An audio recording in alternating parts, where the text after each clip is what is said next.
Buenas tardes, vamos a hablar en este video un poco sobre la lectura de espectros de infrarrojo. El video se hace con propósito de evaluar una técnica que es bastante útil para trabajar este tipo de información. Por cuestiones de uso de plataforma donde se alojará este video, el video no superará los 15 minutos. El objetivo de este video es conocer algunas herramientas básicas que muchos de nosotros como químicos ya utilizamos para la interpretación de los espectros de infrarrojo. En este caso en particular, nos vamos a dirigir solamente a la información que arroja el instrumento. Sin embargo, debemos de recordar que el infrarrojo es una técnica espectroscópica donde se basa en la interacción de la radiación electromagnética que desarrolla vibraciones de tipo rotacional o vibracional en cada una de las estructuras que vamos a analizar. Este es el modelo de oscilador armónico, que es la base de la parte de la teoría que sustenta toda la parte de infrarrojo. No la revisaremos en esta sesión porque no es el objetivo de trabajo. En particular nos vamos a ir a hablar de las cartas que se presentan como información que yo puedo obtener de la técnica de infrarrojo. Aquí hago una comparación del espectro de infrarrojo respecto a la parte del espectro ultravioleta visible y podemos observar que a diferencia de este tipo de espectro hay más bandas presentes en esta región características de la estructura que estamos trabajando. Las bandas son más nítidas, se pueden observar varias y bueno, la mayoría de las muestras presentan patrones característicos dependiendo de los grupos funcionales que están presentes. La carta se divide en el eje de las X, el número de onda, y bueno, muchas de las veces es muy común presentar estos espectros en forma de porcentaje de transmitancia, aunque no es la única manera en que lo podemos encontrar. En general, el espectro se divide en dos regiones básicas para su lectura, la parte de las huellas dactilares y la parte de las vibraciones de grupos funcionales. Con esto es muy sencillo leer el espectro porque en esta región yo encontraré el grupo funcional que estoy buscando, en esta región encontraré bandas corroborativas asociadas a la vibración del grupo funcional y con esto podré iniciar la lectura. En particular, las estrategias siempre están basadas en la lectura de estas tablas. Muchos de los grupos funcionales ya se conocen, las vibraciones ya están perfectamente caracterizadas y podemos observar que a partir de un tipo de compuesto en particular, una vibración de enlace se puede localizar en alguna frecuencia establecida con una intensidad de banda perfectamente definida para la mayoría de este tipo de enlaces.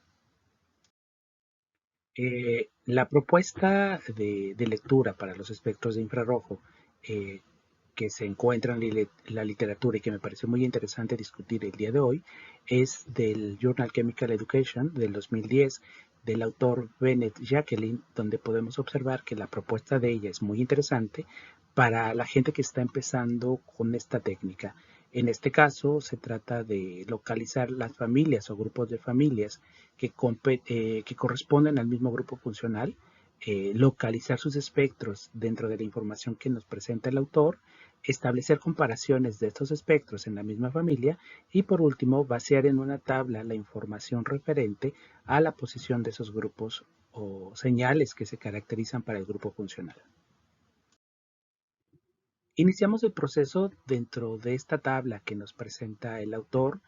Bajamos todos los grupos que corresponden a la misma estructura, por ejemplo, solamente con alcanos, solamente grupos alquenos, solamente compuestos aromáticos, solamente grupos que presentan algún alcohol como banda representativa. Después, poco a poco, el sistema se irá complicando dependiendo del grupo funcional que voy a localizar.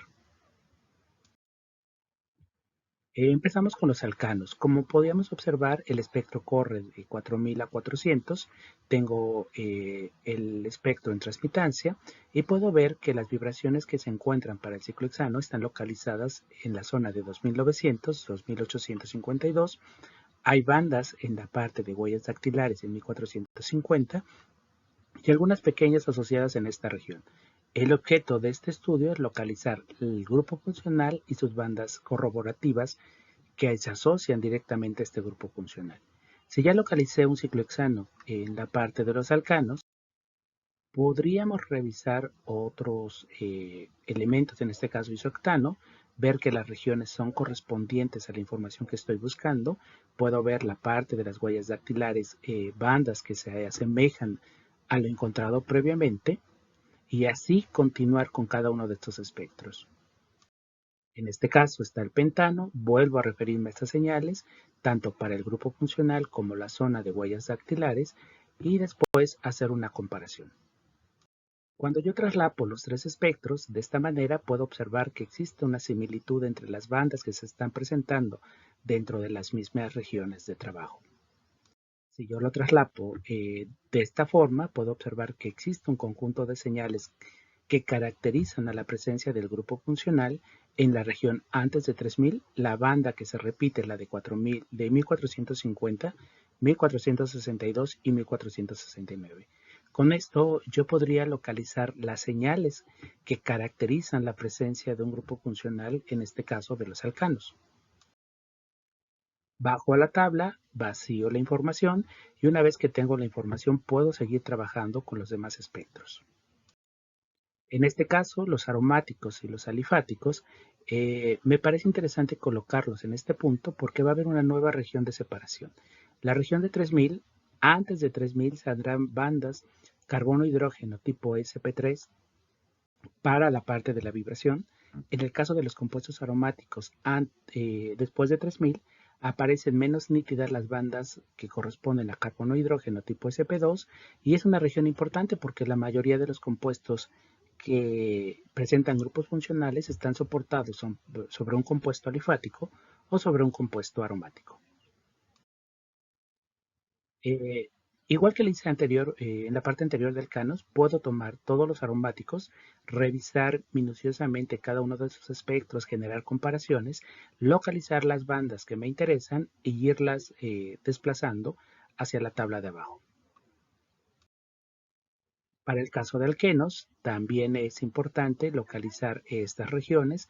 Podemos ir recordando bandas que ya aparecían para la parte de los alcanos, bandas nuevas que se asocian a la presencia de doble enlace, en este caso la de 3023 y la de 1653. Cuando hago una comparación entre las mismas especies con el doble enlace y con el enlace sencillo, es bastante visual observar que la presencia de este doble enlace respecto a la especie que no tiene el doble enlace hace que aparezcan nuevas vibraciones que son asociadas directamente a la presencia del doble enlace o de los grupos funcionales que corresponden a los alquenos. Eh, en el caso de comparación, se hace de la misma forma para tratar de localizar las señales y ver si hay una reproducibilidad sobre la parte de esa información. Se baja la tabla y con eso continuaremos llenando la información para cada grupo funcional. En el caso de alcoholes, podemos observar que cuando trabajo alcoholes aparece una señal bastante ancha en la zona de 3300. Esta banda es típica de los grupos OH, se pueden observar para la mayoría de los alcoholes y bueno, en la demás parte podemos observar que si está sobre un compuesto aromático, un compuesto alifático, estas bandas deben de presentarse como las hemos observado previamente para los otros grupos funcionales.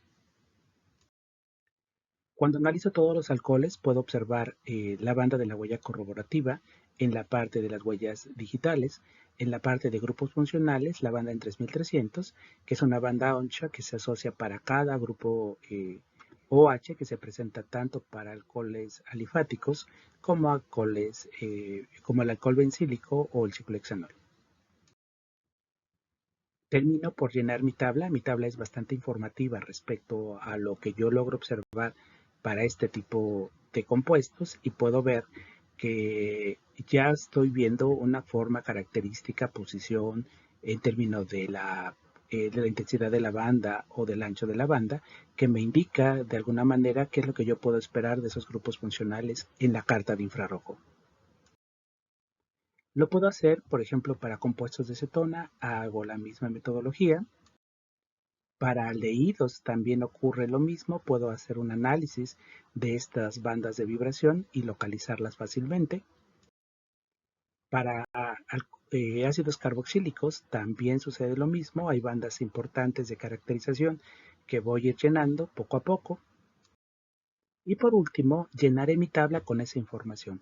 Si se fijan, la tabla que yo estoy llenando en esta actividad es muy parecida a las que están en la literatura. Esto es importante porque realmente lo que tratamos de hacer es una comparación entre estos dos sistemas y en este caso la metodología propone que la haga yo mismo y con eso adquiera habilidad en el proceso de interpretación de los espectros infrarrojos. La segunda técnica es también bastante usada por nosotros. Tengo el espectro, reviso sus grupos funcionales en las cartas que localizo y por último doy una estructura o verifico una estructura. En este caso, parto de una carta donde ya está localizado cada uno de los grupos funcionales, sigo un diagrama de flujo donde hay preguntas sí no respecto a la posición que yo logro observar las bandas para poder corroborar la presencia o ausencia de un grupo funcional.